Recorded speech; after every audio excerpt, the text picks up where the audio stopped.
Hi, everyone. My name's Andrew, and I'm the lead pastor of the Crossing Church here in Costa Mesa. And this weekend, we are celebrating Mother's Day. So if you're a mom, stepmom, single mom, or if you have played a mom-like role in someone's life, let me wish you a very happy Mother's Day. And I know for some of you watching, this holiday is probably a mixed bag. Maybe you've lost your mom or you have a difficult relationship with your mom. And if that's you, I want to tell you how glad I am that you're joining with us today. In just a moment, you are going to hear a fantastic, encouraging message from one of our great pastors, Karol. Now, Karol and her husband, Steve, they lead the Crossing in Espanol. They meet on our campus every week during the 11:15 service, and she has a great message planned. Now, one more thing before we jump in. If you are newer today, joining with us maybe for the very first time, we have made a small, easy study guide to help you explore faith and experience the life-changing ways of Jesus. You can scan the QR code or use the link in the description to get your guide. And we have a very active Facebook group where you can meet friends, share what you're learning, and ask questions. The link to the group is in the description as well. So enjoy, and thanks for being with us today.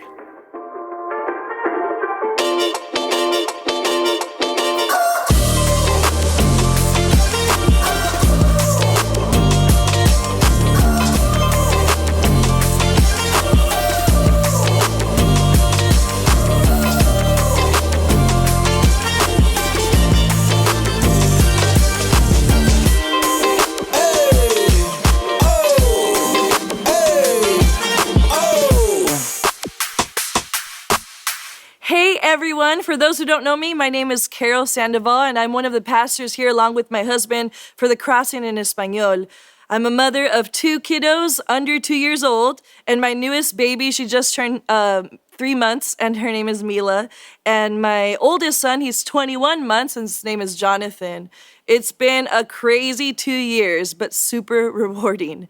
I will say this, I always had respect for moms, but after having kids, I'm convinced that moms literally have superpowers, and single parents amaze me to my core. I have mad respects for people who have kids now.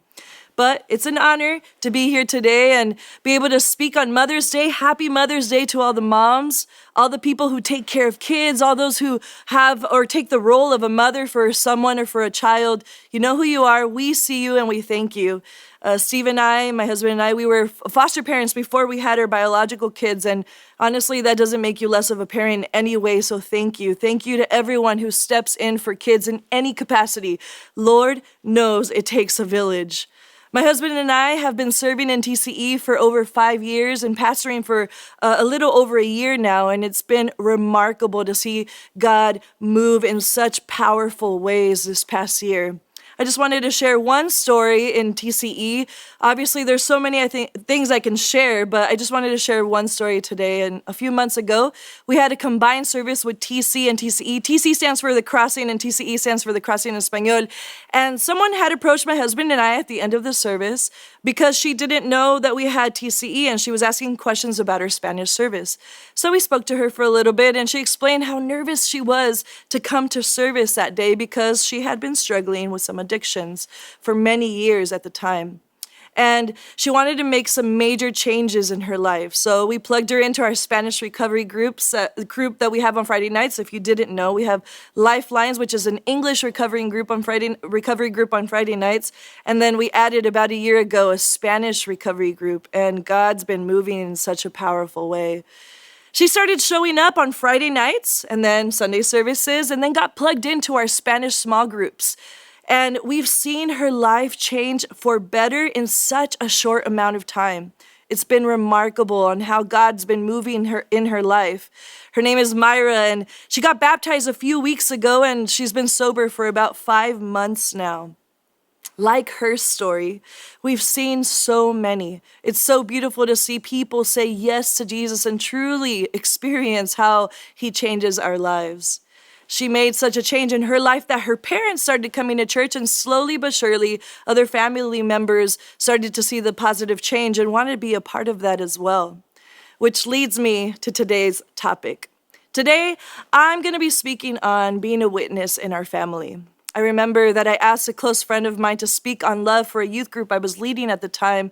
And she said that God was convicting her so much because she explained that it was so easy to love random people, or at least easier to be aware to love strangers.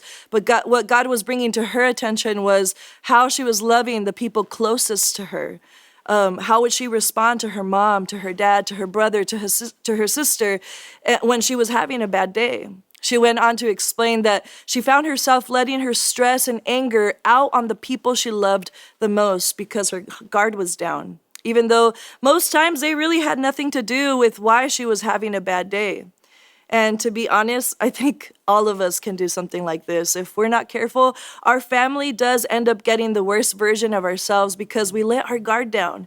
And obviously, it's good that we can let our guard down around our family, but I think all of us can take caution in how we respond and act around our family, especially under pressure. John 13:35 says, "By this everyone will know if you are my disciple, if you love one another." This passage is so simple yet so profound because in one sentence, we're reminded that loving one another is important. It's not just about coming to church, being a good person, or saying the right things. How we genuinely love one another will show everyone around us if we believe in Jesus or not. That's powerful and scary at the same time. And that doesn't exclude our family. It doesn't say love strangers and you're cool. Everyone will know if I'm a disciple by how I love. My family is definitely a part of everyone. So I just wanted to take a few moments of your time to share what helps me and what reminds me to love and be a witness to my family, to my husband, to my children, to my parents, to my siblings.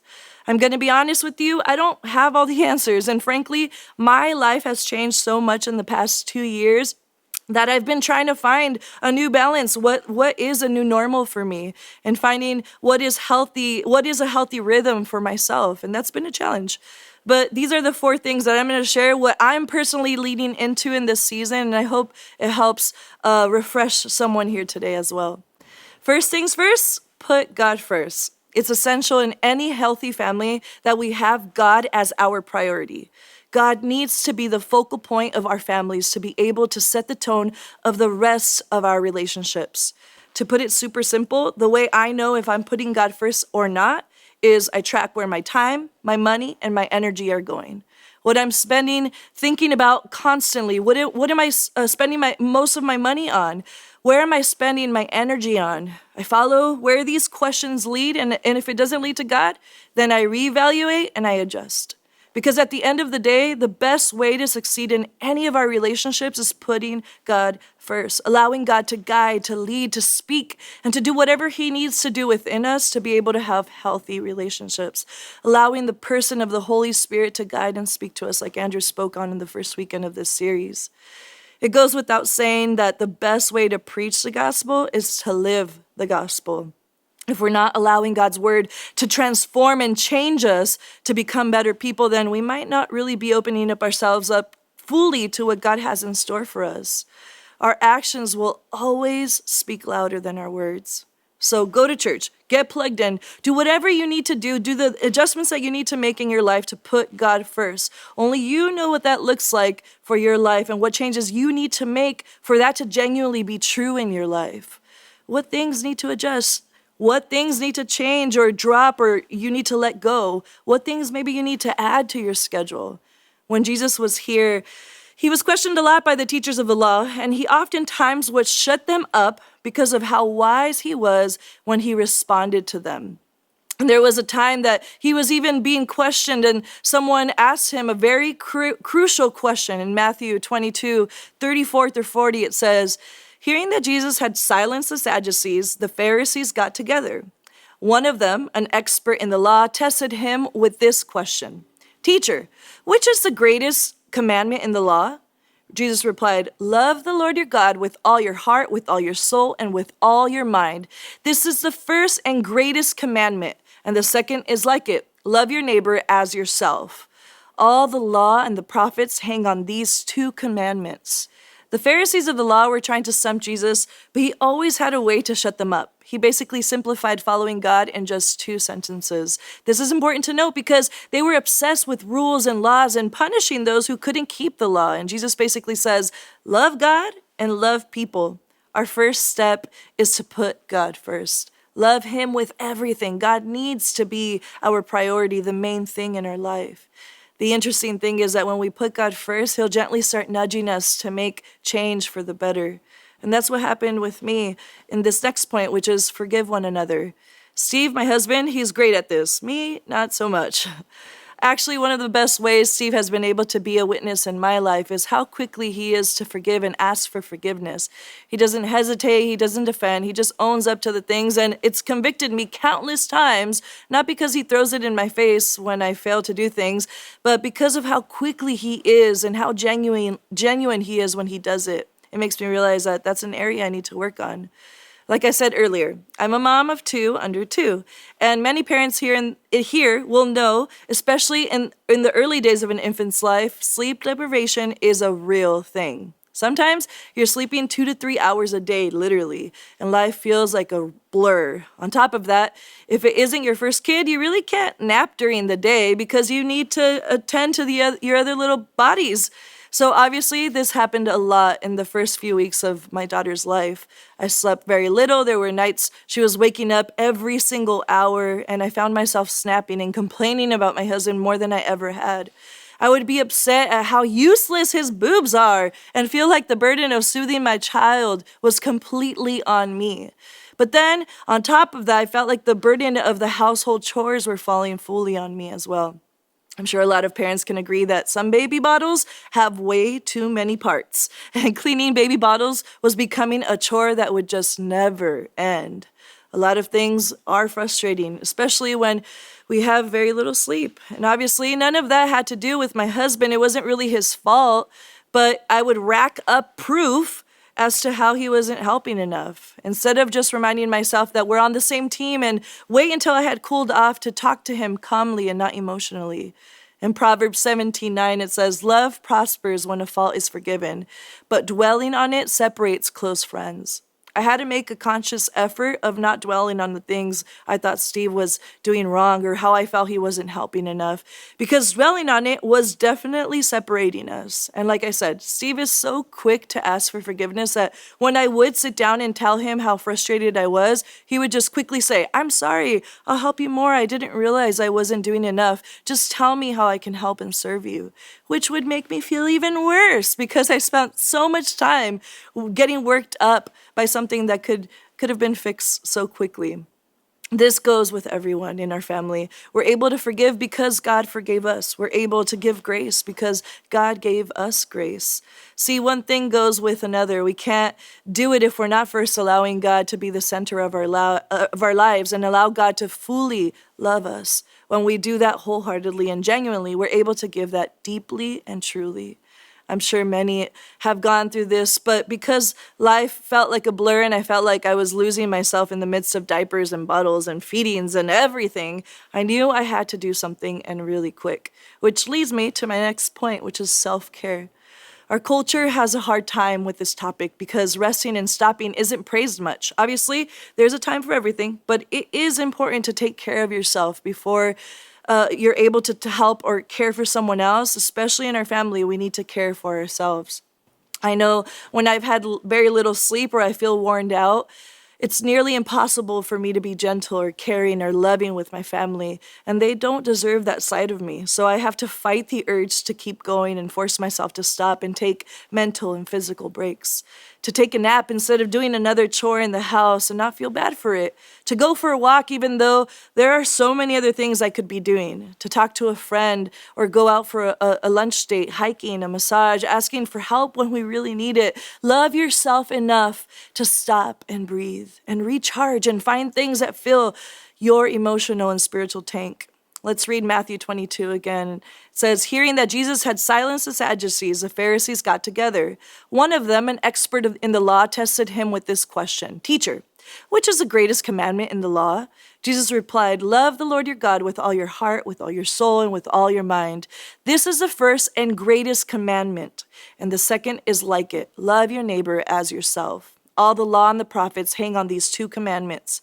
It's hard to love anyone else if you don't love yourself. So love yourself. Give yourself the care you need so that you can be the best version of yourself for your family, to honor them in doing so. One way I've been able to do this in my own life is talking to a mentor. I need this time to recharge and look at the ways God is moving in my life, because otherwise I've found that I can miss what God is doing and just live the motions and live like a robot and not really be present and thankful for my life. Another way I personally find care for myself is setting time apart in my week to talk to a friend, to have lunch with a friend and recharge. A friend who is life-giving, and spending time with them is going to recharge my life. It's like a breath of fresh air. Or take moments of my day to read or spend time with God. I found that true, fulfilling self-care begins and ends with God.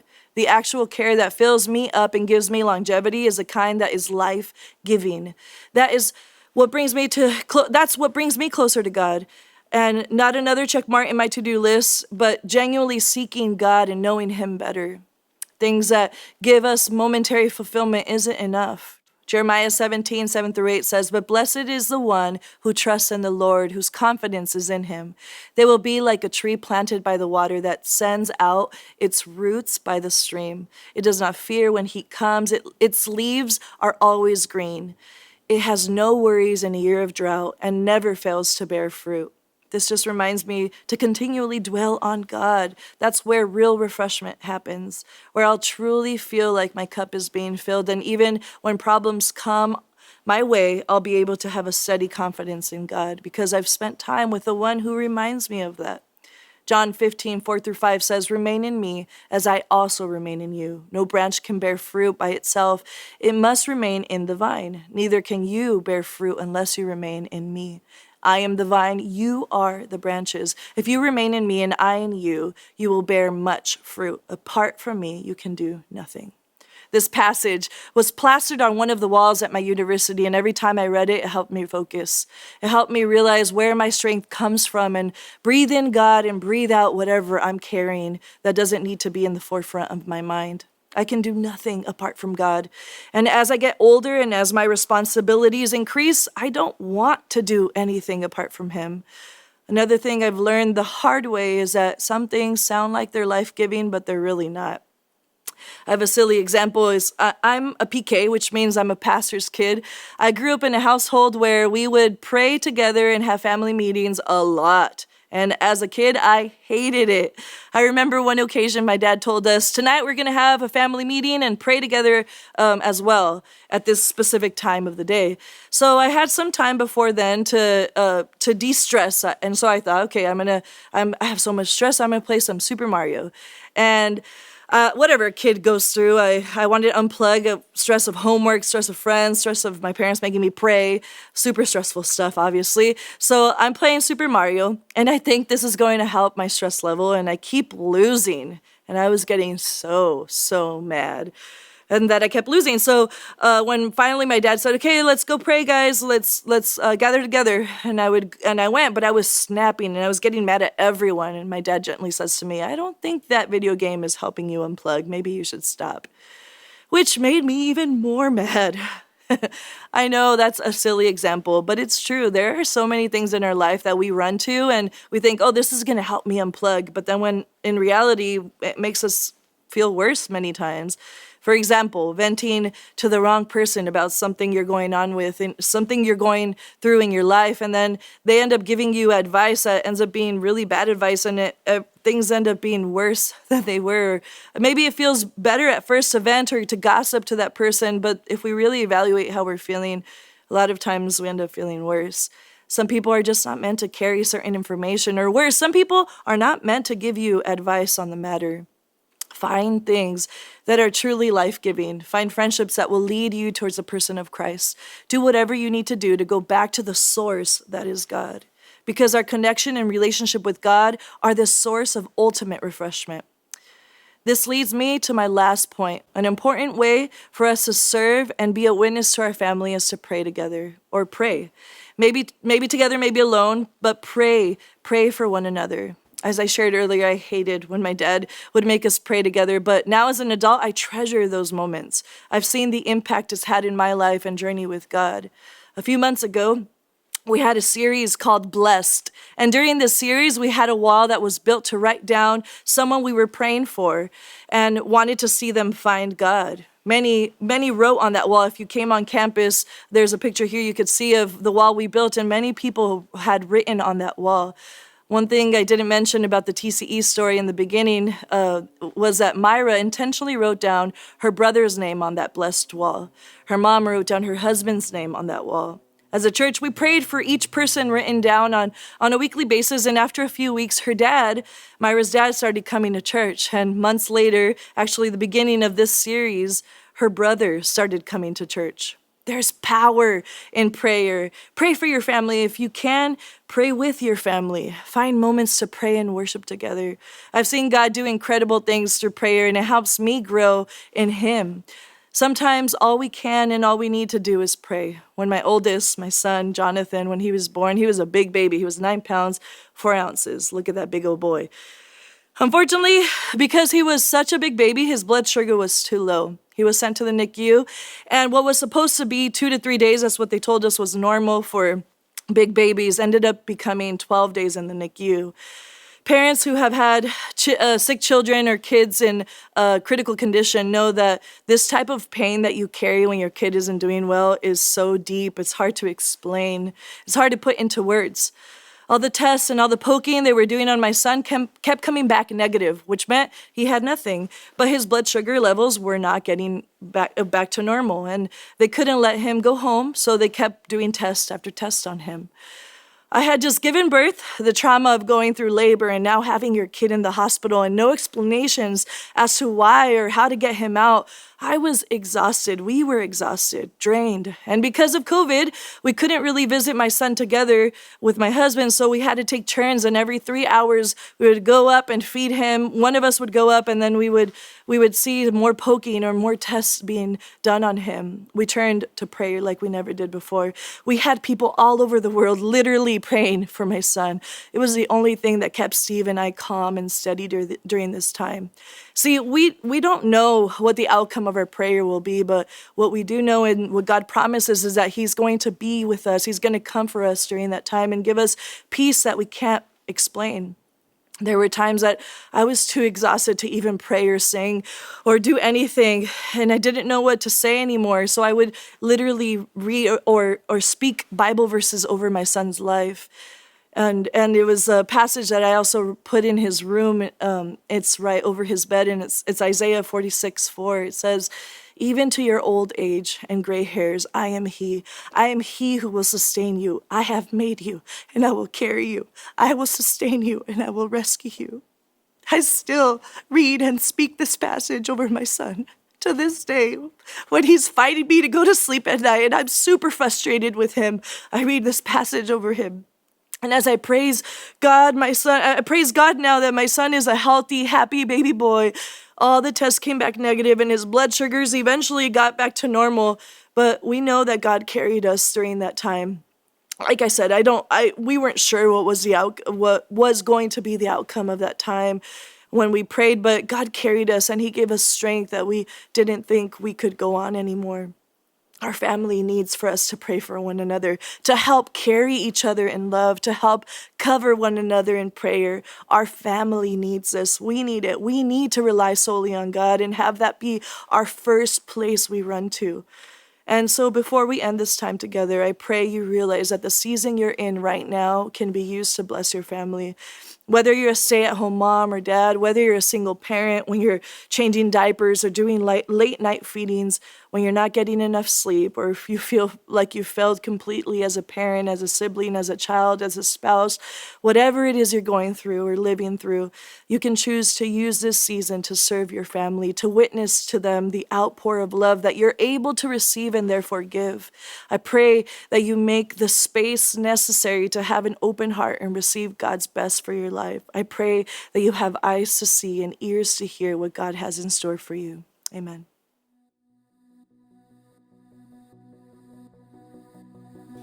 And higher than the mountains that I face, you're stronger than the power of the grave. You're constant in the trial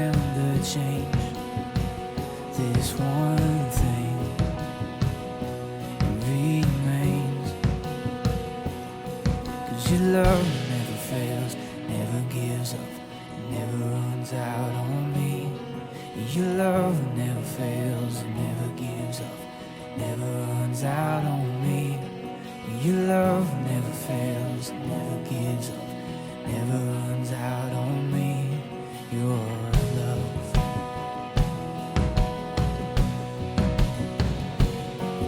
Hands on and on and on and on it goes, for it overwhelms and satisfies my soul. And I'll never ever have to be afraid, 'cause there's one thing that remains. There's one thing that remains.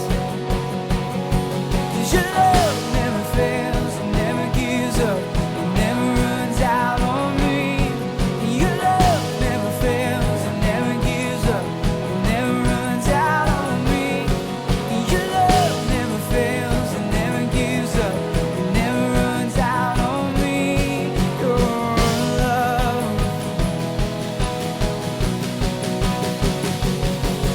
In death, in life, I'm confident, covered by the power of your great love. And my debt is paid. There's nothing that can separate my heart from your great love. 'Cause your love never fails, it never gives up, it never runs out on me. Your love never fails, it never gives up, never runs out on me. Your love never fails, it never gives up, never runs out on me. Your love.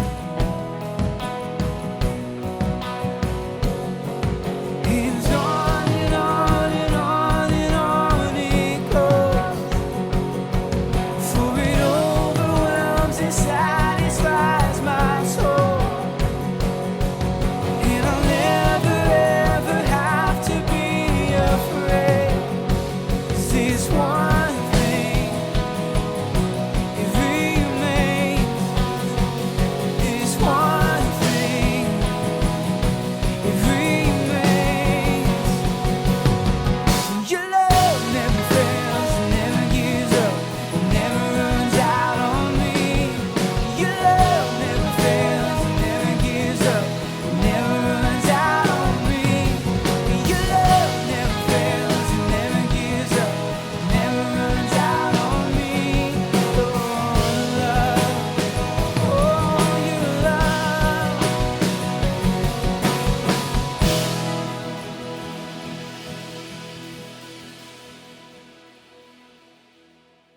Thank you so much for being here. Now, the Crossing is the place to explore faith and experience the life-changing ways of Jesus. And one of our values is that you would find your people here and really feel at home. So we are just starting a brand new session of small groups because we want you to grow in your relationship with Jesus and get to know some great people.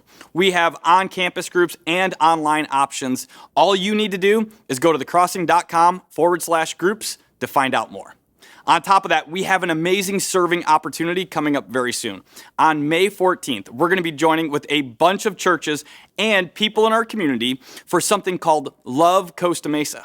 It's a one-day, couple of hours serve opportunity that is perfect for you, your family, and your friends. We have some great opportunities like serving at a local high school or helping our homeless friends and so much more. Go to thecrossing.com/Love Costa Mesa to sign up for a project and find out more.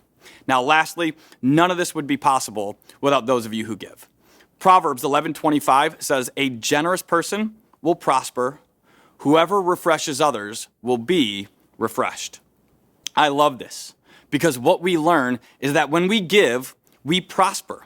We prosper because we get to see the joy and impact our resources have on others. We see it every single weekend here on campus and online, and we'll get to see it at Love Costa Mesa. So I want to thank you in advance, all of you who currently give, and those of you who are going to be giving for the very first time today. Your gift goes a long way to helping and refreshing others. You can give by going to thecrossing.com/give. Now, thank you so much for joining with us today. Make sure you like and subscribe to our channel today. Thanks, and happy Mother's Day, everyone.